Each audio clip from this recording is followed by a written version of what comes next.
Moment, some 200 firefighters currently at the scene there, and according to the official fire department of New York, they have said that more than 50 homes in that area have been completely destroyed by fire. The rescue efforts there are ongoing as we speak, and we heard from Amanda Walker. She was talking about the evacuation from a hospital in New York that had taken place because of a power outage there. Patients, about 200 patients, having to be moved to other hospitals because of power outages. So the emergency service is being significantly stretched as a consequence of everything that's taking place at the moment. Joining me here in the studio is Neil Patterson. Actually, he's been keeping across other lines that are coming in. We're going to talk shortly about some flight disruptions and cancellations that have come in. But you've got this line about possibility of troops being called in to help out. The National Guard, I mean, this is as yet unconfirmed, but these are initial preliminary reports coming from Twitter.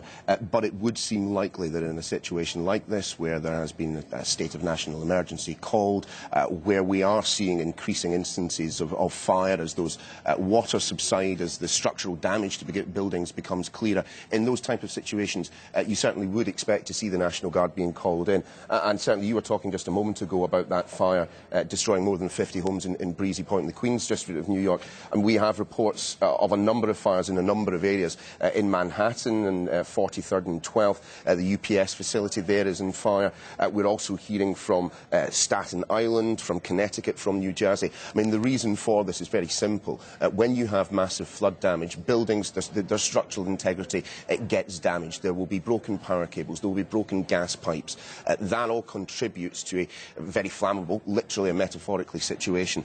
So that, I think, will be something that the FDNY will be focusing on in the immediate future. And the difficulty also, we heard earlier from Amanda Walker, she was saying that their emergency services are actually asking people not to call them unless it is a huge emergency. They're obviously getting snowed under by people ringing up about, you know, trees that have blown down, about various, what they would see as a minor incident. It's difficult, isn't it, to get that balance for people who obviously, for them, it's an emergency, but when they've got everybody contacting them about things like that, they will just get snowed under. Yeah, indeed. I mean, and it is very, very clear from the information that we're getting that all of the emergency services are essentially at breaking point at the moment, which again would lead us to believe that calling in the National Guard would be the next appropriate course of conduct. I mean, you were talking there about Amanda. She was at the University Hospital in New York. I mean, already we're receiving reports there of some fairly dramatic tales of heroism. Nurses carrying patients down 9 floors, 15 flights of stairs.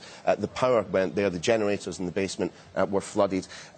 Also, we're hearing again from the ambulance services. They are essentially between pillar and post at the moment, trying to respond to as much as is possible. But as I said, as those floodwaters recede, we're getting a better picture of exactly what the damage is to New York. Neil, thanks very much for that update.